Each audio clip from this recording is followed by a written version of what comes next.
Semakin jauh menjelajah kawasan perbukitan Pakpak Barat, saya dibuat takjub dengan suasana asri hutan Lembelulu.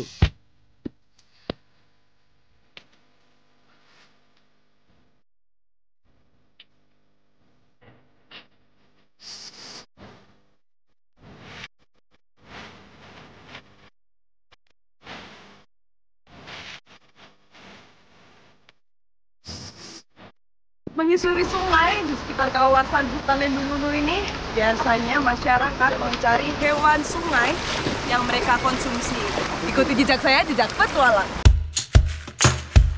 Aliran sungai selebar kurang dari 30 meter ini menyimpan potensi alam yang menjadi target tangkapan bagi warga sekitar. Ini kita lagi membuat umpan buat hewannya nanti. Ini pakai nang-nang kalau di sini, atau sarang semut, dan juga ada dari tanah liat. Aroma dari rayap diyakini dapat menarik perhatian kepiting untuk datang. Jadi memang harus diinjak-injak seperti ini karena tanah liatnya itu berfungsi untuk merekatkan adonannya. Jadi nanti kalau udah dilempar ke sungai, itu dia nggak akan hanyut kemana-mana. Umpan bukan menjadi satu-satunya alat yang dibutuhkan dalam perburuan kepiting.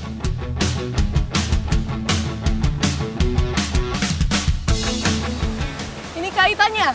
Iya, Kak. Jadi selain menggunakan umpan, biasanya juga menggunakan kaitan yang mereka modifikasi nih dari batang kayu. Dan juga ini ada cacing yang sudah menjadi umpannya nanti supaya lebih cepat lagi dapatnya. Umpannya udah siap, kita mau sebar ke tempat-tempat biasanya hewan ini ada. Sungai Lembelulu mengalir dari perbukitan di kawasan hutan Lembelulu. Pasang umpannya itu dia harus di sekitar sela-sela batu. Nah, di mana yang airnya itu tenang. Nih, setelah digumpal-gumpal kayak gini, langsung aja cemplungin. Nah, sambil kita tunggu, kita sebar yang lain. Kemana lagi, Pak?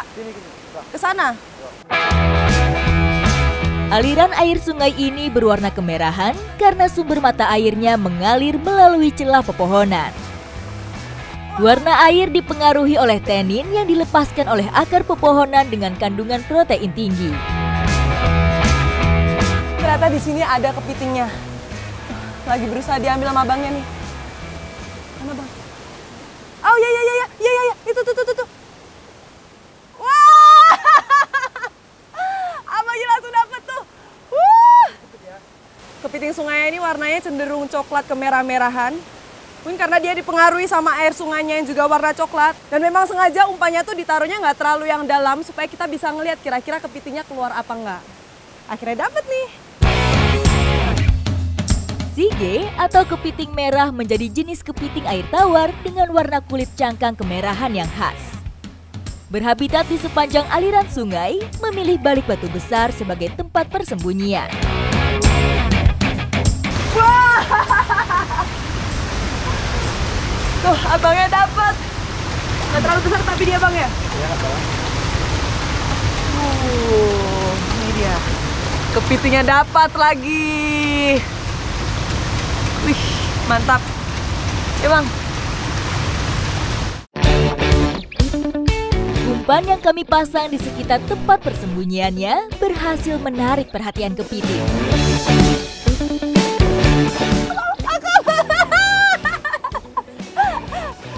Ternyata setelah pakai teknik yang pelan-pelan tadi akhirnya dapat juga nih walaupun kecil kepitingnya. Wih, seneng banget, seru. Umpan dan dokdak berperan saling melengkapi.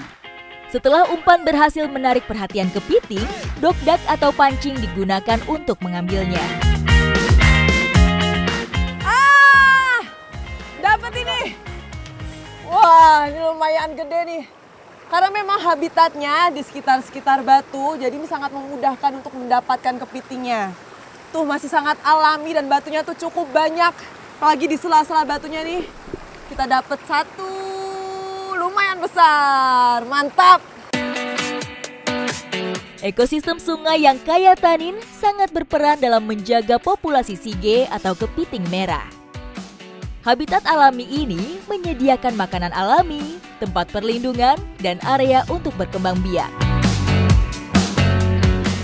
sudah terkumpul dan ini lumayan banyak.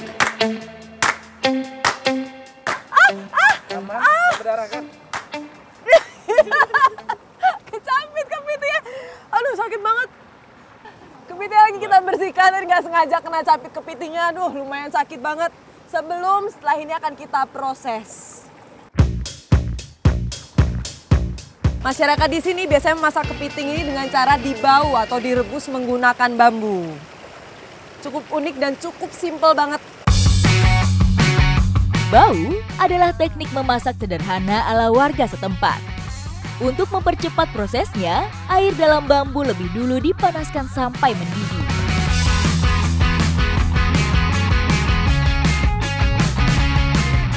Sambil menunggu matang, tuh yang lain lagi berenang tuh. Wih, kayaknya sih seru ya. Hutan Lembelulu begitu menarik untuk dieksplor. Tidak terkecuali kolam pemandian alami yang satu ini.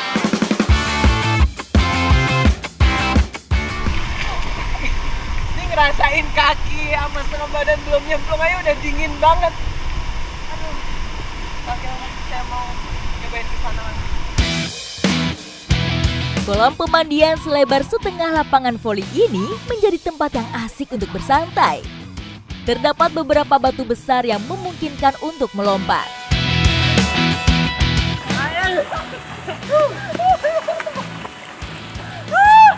Airnya benar-benar segar tapi juga tinggi di satu sisi. Wah, ini sambil menahan dingin sih kita. Kurang dari 30 menit, kepiting yang kami masak sudah matang. Dari tampilannya, begitu sangat menggiurkan. Oke, memang pas sudah setelah seru-seruan main air, langsung menyantap yang hangat-hangat kayak gini. Untuk mendapatkan daging kepiting yang lezat, cangkang dan insang kepiting harus dibuang. Dari kepiting berukuran sedang, tidak banyak daging yang bisa kita nikmati. Walaupun dagingnya sedikit, tapi nggak ada rasa-rasa amisnya sama sekali. Karena emang tadi setelah kita ambil, setelah kita angkat itu langsung dimasak. Jadi masih fresh banget, kerasa juga nih manis-manisnya.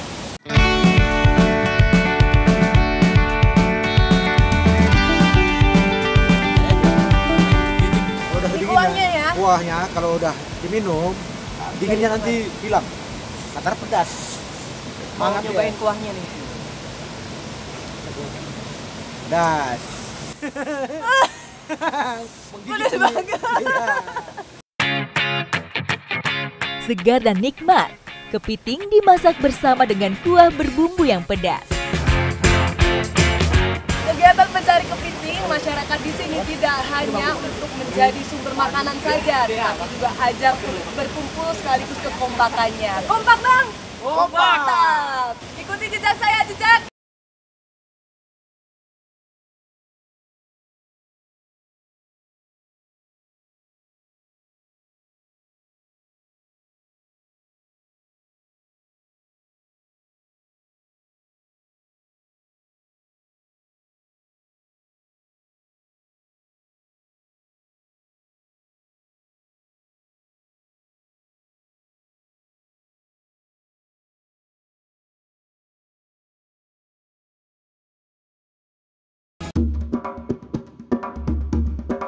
Semakin dalam menjelajahi hutan tropis di Kecamatan Pagindar, sekarang saya berada di antara pohon kayu kapur yang menjulang.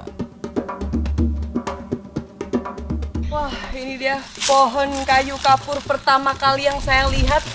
Sebesar ini dan setinggi ini. Beda banget sama yang lain-lain tuh. Jadi di sini tuh banyak sekali pohon kayu kapurnya.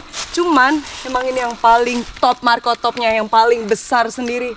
Nih kalau di sini bilangnya opungnya ya Pak ya? Ya opungnya lah ini. Ini opungnya ini. Berada di dataran tinggi dengan topografi berbukit, kawasan ini memiliki tanah subur dengan curah hujan tinggi. Sehingga sangat cocok untuk pertumbuhan pohon kapur. Pohon kapur ini diperkirakan usianya 100 tahun dan juga tingginya 40 meter. Dan kalau diameternya sendiri tuh kurang lebih 8 orang dewasa.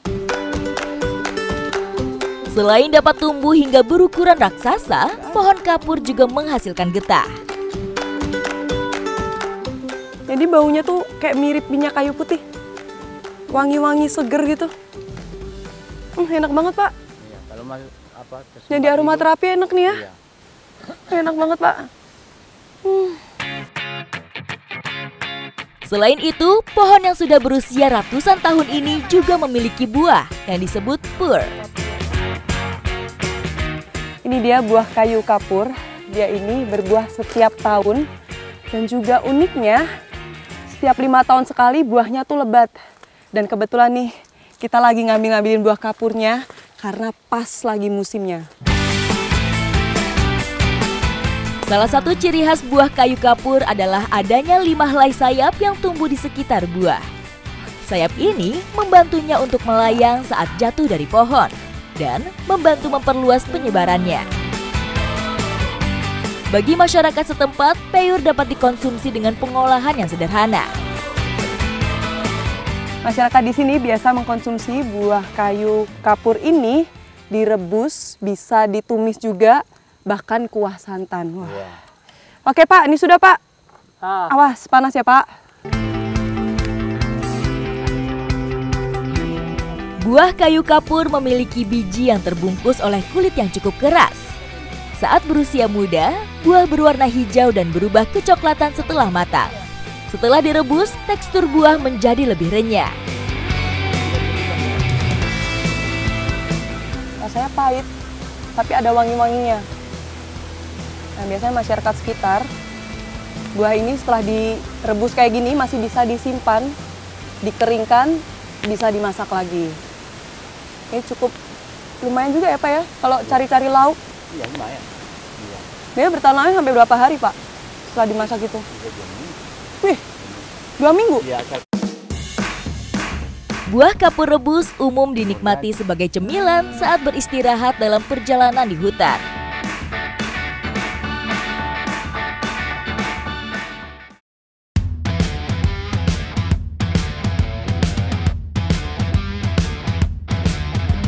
Pak-Pak Barat dikenal sebagai salah satu penghasil serai wangi terbaik di Sumatera Utara. Saya sedang berada di kebun serai wangi dan juga sedang melakukan panen serai wanginya ini bersama dengan masyarakat dari Pak-Pak Barat. Ikuti jejak saya, jejak petualang. Berada di ketinggian 700 sampai 1.500 meter di atas permukaan laut, membuat serai tumbuh optimal dengan sirkulasi udara yang baik dan meminimalisir serangan hama. Jadi kenapa dinamakan serai wangi? Karena memang serai ini tuh memiliki wangi yang sangat khas, berbeda dengan serai yang ada di dapur. Ini wanginya tuh lebih pekat dan seger banget wanginya. Serai dimanfaatkan sebagai bahan baku dalam industri minyak atsiri atau essential oil karena memiliki kandungan citronellal yang tinggi. Minyak atsiri dari serai banyak digunakan dalam industri kosmetik, kesehatan, dan pengharum ruangan. Panen serai ini nggak boleh dihabisin sampai ke batang-batangnya. Jadi harus disisakan supaya nanti dia sekitar 4 bulan lagi bisa tumbuh lagi tuh, bisa dipanen lagi. Karena kalau sampai batangnya dia bisa mati. Serai biasanya dipanen pada usia 6-8 bulan setelah tanam. Ketika tanaman ini mencapai fase pertumbuhan optimal dengan kandungan minyak atsiri tertinggi.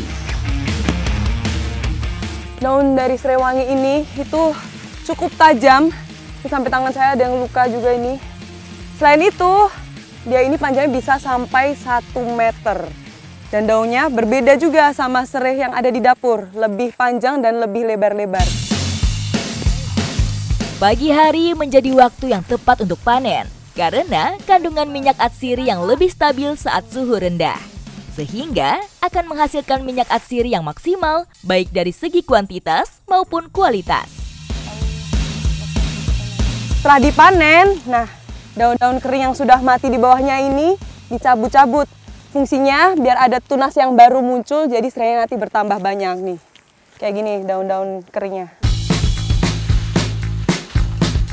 Serai dapat dipanen beberapa kali dalam satu tanaman.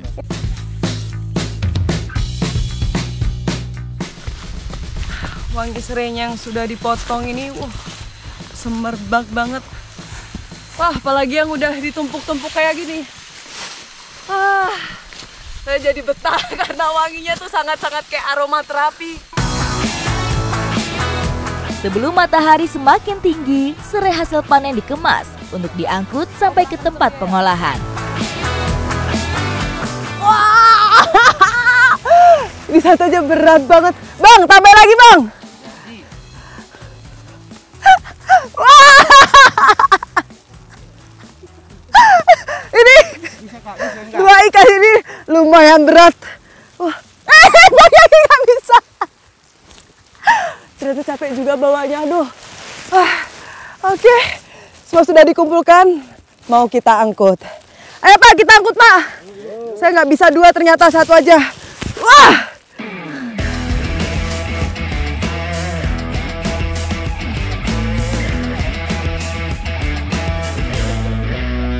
Nah, perjalanannya juga masih jauh untuk pengolahannya. Untuk mempersingkat waktu juga dan tenaga, kita akan membawanya dengan motor sambil ditaruh di along-along. Along-along adalah istilah untuk menyebut keranjang rotan yang digunakan untuk mengangkut. Tidak hanya serai, piranti sederhana ini juga biasa digunakan untuk mengangkut hasil panen jenis lain.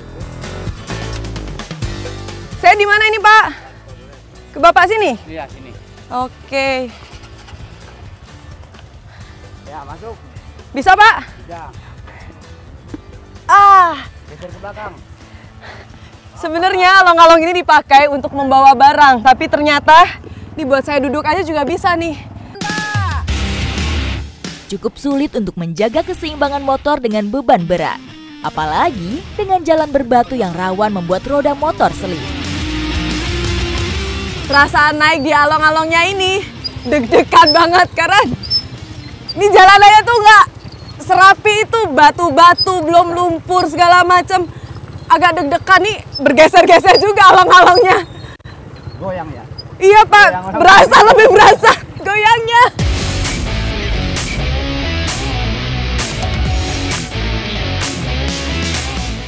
Disinilah tempat penyulingan serai wanginya, atau biasa orang Papak Barat menyebutnya kukusan. Penyulingan minyak serai dilakukan untuk mengekstrak minyak atsiri dari tanaman serai. Proses ini menggunakan metode destilasi uap karena efektif dan menghasilkan minyak berkualitas tinggi. Serai dimasukkan di drum, habis itu nih lagi proses dipijak-pijak atau diinjak-injak supaya mendapatkan hasil yang padat dan maksimal nanti. Dipilih serai segar sebagai bahan utama untuk mendapatkan kandungan minyak atsiri. Dengan proses penyulingan selama 4-6 jam tergantung jumlah bahan. Drum isi serai tadi dimasak dengan air yang mendidih yang menghasilkan uap. Nah, nanti uapnya akan naik ke atas menuju ke pipa ini sampai ke pipa pendinginan. Nanti pipa pendinginan itu akan menghasilkan air dan juga minyak. Ketel penyulingan terbuat dari stainless steel untuk mencegah reaksi kimia yang merusak kualitas minyak. Ini dia hasil dari pendinginan uap. Keluarlah dia minyak dan air. Dan ini sudah kepisah nih karena masa airnya kan lebih berat. Jadi minyaknya tuh akan mengambang di atas. Ini udah cukup banyak banget dan aromanya sudah mulai keluar. Diperlukan suhu ideal berkisar 100 derajat Celcius untuk menjaga kandungan minyak tetap optimal. Proses dimulai dari memanaskan ketel hingga air mendidih, menghasilkan uap yang membawa minyak atsiri keluar dari daun serai. Karena air dan minyaknya udah kepisah, jadi tuh waktu diambil mudah banget.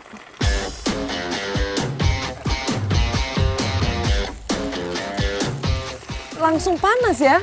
Iyalah.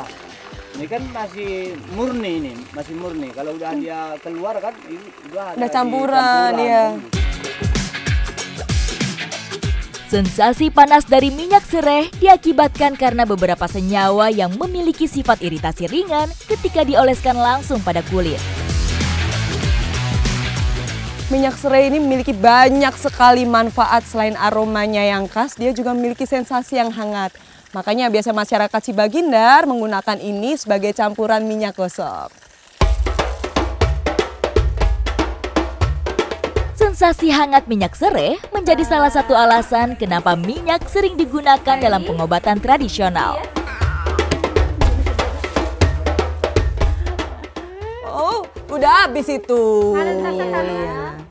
Minyak kusuk ini dapat meredakan nyeri, apalagi bayi ini lagi aktif-aktifnya bergerak. Selain itu, ada efek-efek hangatnya, jadi enak banget nih di bayinya. Apalagi aromanya dapat menenangkan bayinya. Pijat dengan minyak serai dapat melancarkan aliran darah, sehingga tubuh balita lebih segar dan sehat. Hal ini sekaligus membantu pertumbuhan dan perkembangan ototnya. Aroma minyak serai yang menenangkan juga dapat membantu balita lebih rileks dan tidur lebih nyenyak. Minyak serai wangi tidak hanya memiliki nilai ekonomi, tapi manfaatnya pun dapat dirasakan langsung oleh para petani. Ikuti jejak saya, jejak petualang. Desa Sipagindar terletak di Kecamatan Pagindar, Kabupaten Pakpak Barat, Provinsi Sumatera Utara. Dihuni oleh etnis Pakpak sebagai bagian dari kelompok suku Batak yang memiliki budaya, bahasa, dan tradisi tersendiri.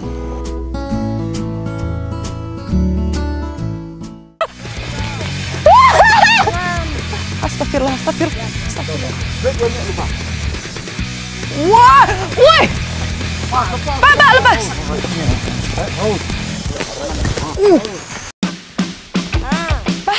Ayam, ayam.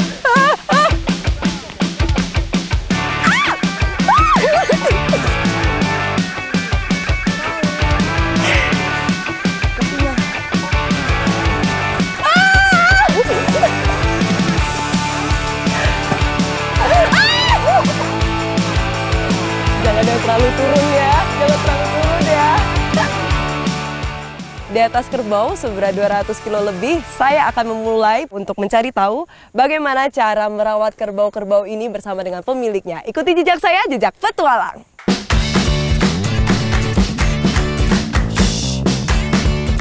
Pagi dan sore hari menjadi waktu yang tepat untuk menggembalakan kerbau. Perhatian saya tertuju pada beberapa anak kerbau yang lucu-lucu ini. Di hidung mereka belum ada kelawannya. Mungkin karena masih kecil, jadi belum bisa dipasang kelawan. Dapat dilihat dari tanduknya yang masih kecil.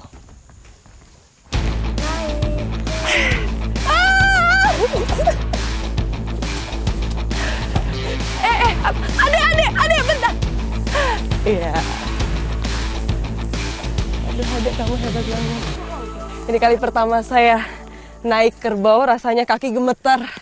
Dan juga deg-degan banget, takut jatuh.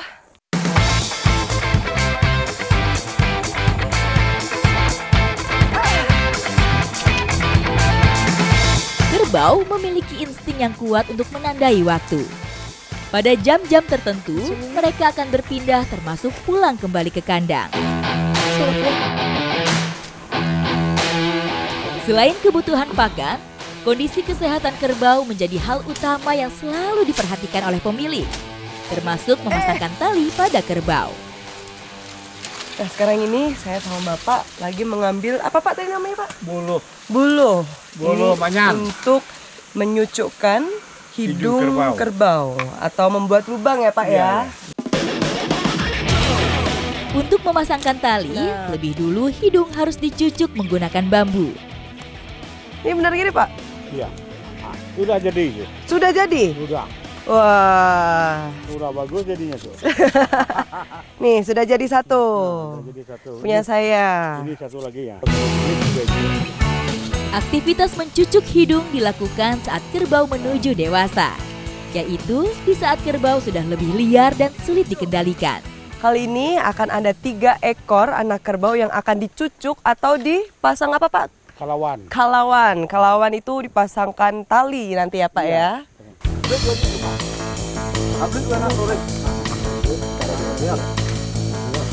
Bang, tolong dong Bang. Kali ini kami harus lebih berusaha ekstra. Wah, woi. Pak, lepas. Wah, ternyata kerbaunya nggak mau dibawa, langsung lari. Sampai masnya tadi sampai jatuh.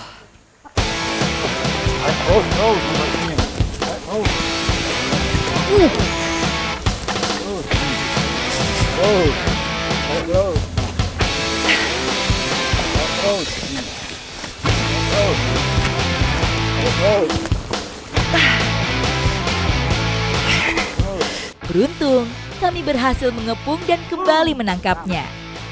Walaupun masih kecil kerbau ini, tapi kekuatannya dia berat banget. Wah, ya. Makanya harus butuh banyak orang untuk narik kerbaunya. Untuk memudahkan kerbau dicucuk, sengaja dibuat tempat khusus untuk membatasi ruang geraknya. Bapak sedang membakar bambunya supaya bambu tadi keras dan tajam ya Pak. Iya. Jadi ketika dicucuk biar nggak pecah ya Pak. Iya. Perlu banyak orang untuk melakukan aktivitas ini. Karena bisa saja kerbau berontak dan kabur.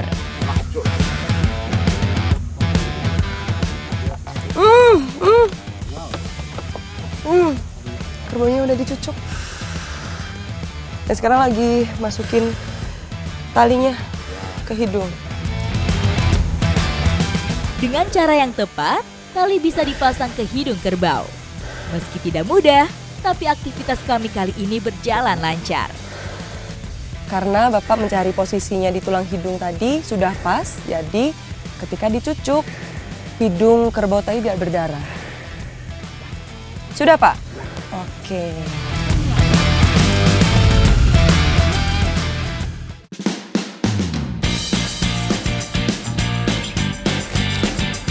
Satu lagi, perawatan kerbau yang rutin dilakukan oleh pemilik. Menyiapkan ramuan untuk menjaga kesehatan kerbau. Seperti halnya manusia, kerbau juga membutuhkan ramuan khusus untuk tetap menjaga staminanya agar tetap sehat. Nah, ini sekarang saya sedang merebus jantung pisang dan juga ada daun-daun yang tadi sudah dicincang untuk nanti dimandikan ke badan kerbau.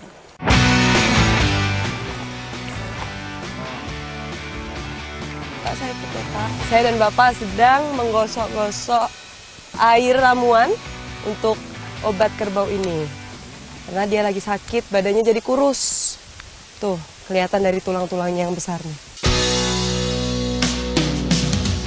Rutin melakukan aktivitas perawatan seperti ini diharapkan dapat menghindarkan kerbau dari penyakit. Setelah tadi sudah digosok-gosok badannya, sekarang Bapak sedang memberikan jantung pisangnya tadi sudah direbus. Gunanya untuk membersihkan bagian organ-organ dalam tubuh si kerbau ini. Pengobatan dan penanganan yang cepat sangat diperlukan untuk menghindari penularan penyakit pada kerbau lain.